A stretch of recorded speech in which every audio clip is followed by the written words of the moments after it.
Hello and welcome to the very first edition of Inside Iceland This week. My name's John, and I hope this will be your weekly roundup of all the news, the stories, and the happenings from the land of fire and ice for everyone around the world who loves Iceland. Before we get started, I just want to take a moment to tip my imaginary hat to all those brave souls who've tried something like this before, keeping international friends and fans updated on Icelandic life, news, and culture. You know who you are. We'll salute you. Now, I should just warn everyone, I don't have a camera crew, so I can't go wandering around beautiful wilderness, even the city. I don't have any adorable dog to be my co-host, and I'm not even a journalist. It's just me, laptop, and the occasional cup of coffee sat here in my flat. But I promise I've poured a lot of love into this little corner of the internet, and I hope you'll enjoy it anyway. Each week, I'll bring you the stories that matter, the quirky little headlines, the highlights you might have missed, all in a compact 15-minute format you can listen to anywhere in the world. So please grab a cup of something warm, settle in, and let's dive into this week in Iceland.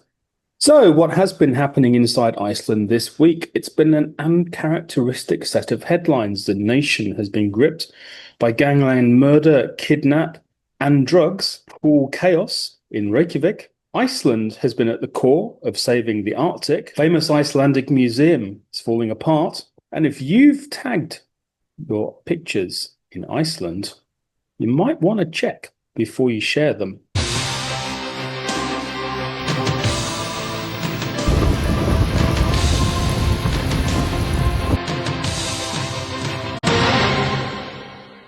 I'm sad to say that our first story is not a happy one.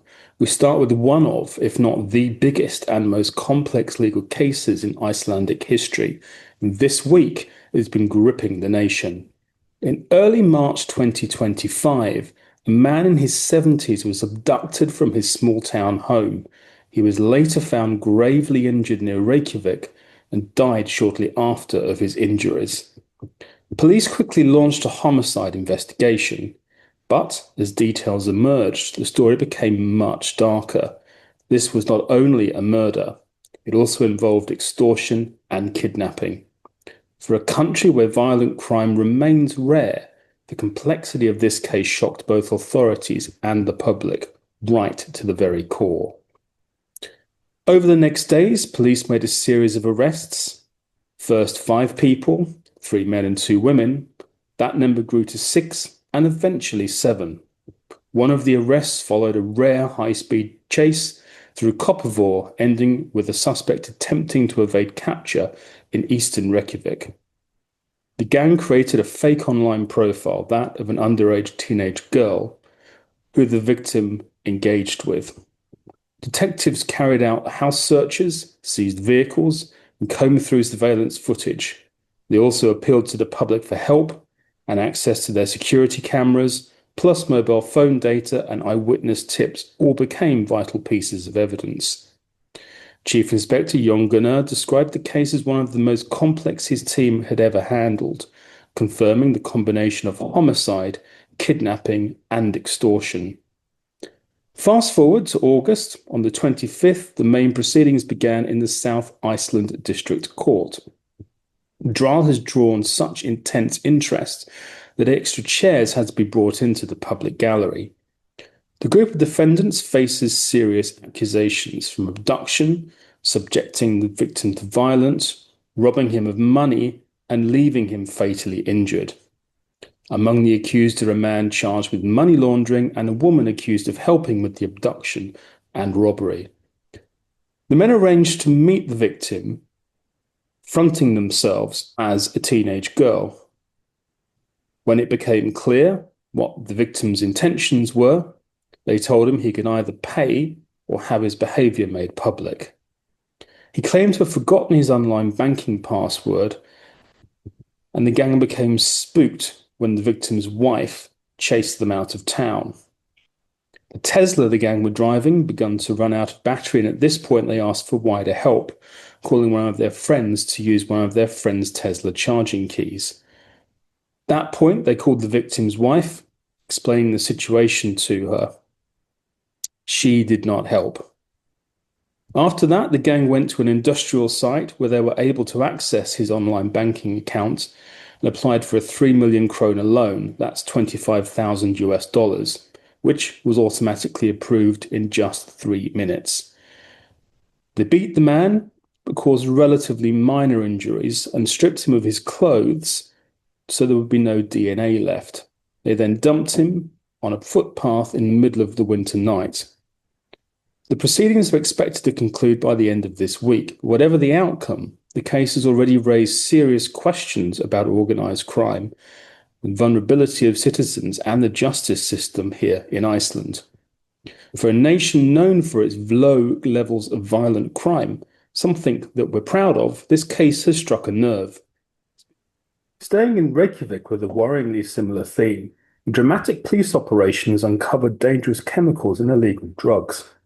During a house search, investigators found 30 litres of sulfuric acid along with quantities of amphetamine and cannabis. A senior officer from the Capital Area Police confirmed the discovery in an interview with MBL.is.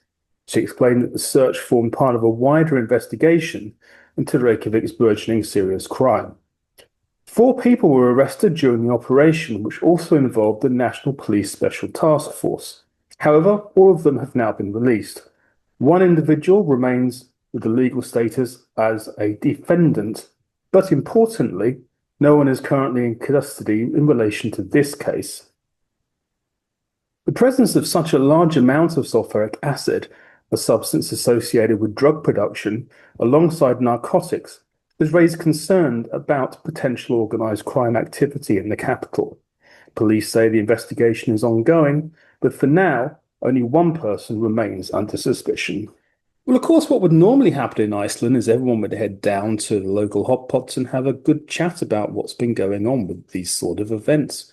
But it's been a tough week for Reykjavik pool goers, and things are not really looking much better. There's been closures, broken facilities, and more than a little disappointment. First, let's turn our attention to the West End pool. That had only just reopened after what we were promised to be a thorough refurbishment.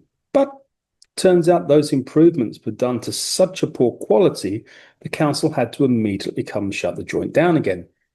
We've been promised now that the tubs have been repainted and that there's hope the pool might reopen later this week. But for regulars, it's a frustrating stop-start, let me tell you. At the same time, the downtown pool been closed for a week of scheduled maintenance. Now, if you've been in the downtown pool all that recently, it won't be a big surprise that it's in need of scheduled maintenance. The whole place is looking pretty tatty and falling apart. But it was supposed to be all back up and running by now. And it is, kind of. You see, the sauna's still broken and the popular sun deck upstairs remains closed. And for a city that's been promised a heat wave, which, let's face it, Reykjavik doesn't get very much, that kind of sucks. So the saunas are out of action, the sun deck's off limits, and the big question in people's lips downtown is where to go instead. Well, for now, frankly, Reykjavik pool bathers and sun seekers will just have to be patient and maybe get a bit creative because I'm afraid it looks like there's more than a simple patch-up needed for Reykjavik's pools. Time for a change of pace as we move around the country. A strange-looking ship has arrived in the Westfjords of Iceland, but this is no ordinary vessel. The Tara Polar Station is one of the world's most advanced vessels.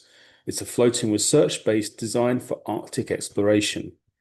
Whilst residents of the Westfjords were the first to get a look at this futuristic structure, they won't be the last. According to the Tara Ocean Foundation, which operates the vessel, the station is going to sail into Reykjavik harbour on September 3rd, where it will remain until late October. Tara Polar Station is a unique mix of ship and scientific outpost.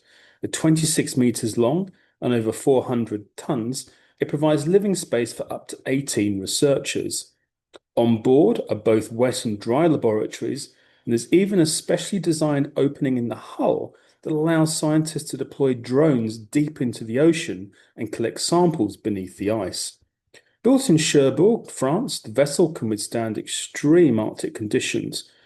Ice pressure, heavy winds, and temperatures as low as -52 degrees Celsius. The Tara Ocean Foundation is a French non-profit and may run the station as part of its mission to study the oceans. Its goals include analysing the consequences of melting ice and pollution, monitoring fish stocks, and studying the fragile Arctic biosphere. The current voyage is only a test run. The first full research expedition is planned for next year, with an ambitious 18-month journey, with 14 months spent drifting while locked in sea ice. In total, the station is expected to undertake 10 major expeditions between 2025 and 2045, bringing together scientists from all around the world. Iceland will play a major role in the project. The Tara team will present their initial work at the Arctic Circle Conference in Reykjavik in mid-October. So, if you're in Reykjavik next month, look out for one of the most unusual and modern ships in the world. It's going to be docked in the harbour. Vessels designed not for speed or trade, but to drift silently on the ice, unlocking the secrets of the Arctic. Off to the Westman Islands now, where the cladding on one of Iceland's most iconic museums is literally falling off. The Volcanic Museum opened in 2014 at a cost of nearly 1 billion kroner. But just over a decade later, its exterior is falling apart. It was built to tell the story of the legendary 1973 volcanic eruption, which destroyed half of the island's community and threatened many lives. It was a wondrous act of bravery that managed to save everyone. But today, the building itself that's become a cautionary tale about construction, climate, and durability in Iceland's harsh conditions. On the north side of the building, cladding panels appear to be loosening and falling away. Local officials say the damage is far below what would normally be expected for materials of this type. According to municipal inspections, the problem lies beneath the cladding itself. Corrosion has developed in the cordon steel conductors that hold the panels in place, causing them to weaken. The mayor of the islands described the situation as a shock, adding that the building was designed to be durable and maintenance-free for decades. The town's director of environment and construction says the only solution is to remove all the cladding, replace the fixings, and then reinstall the panels. The full cost of that repair remains unknown. To make matters even worse, the contractor that originally supplied the materials is, perhaps unsurprisingly, no longer in business. The museum's director, Kristin, called the situation very sad and pathetic, saying staff had expected the cladding to be completely maintenance-free. Instead, it's become a costly and disappointing problem. But for now, you can still visit the West Fjords because the museum remains open, even though officials face an expensive repair job. And now to one of Iceland's most unusual tourist destinations, or at least one that only exists on Instagram.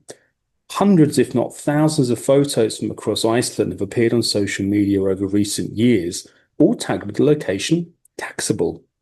Visitors have been sharing sweeping views of stunning waterfalls, majestic glaciers, and beautiful landscapes, all apparently located in this wondrous place called Taxable. In fact, there's loads of people that write in their captions about how much they love this mysterious destination, Taxable.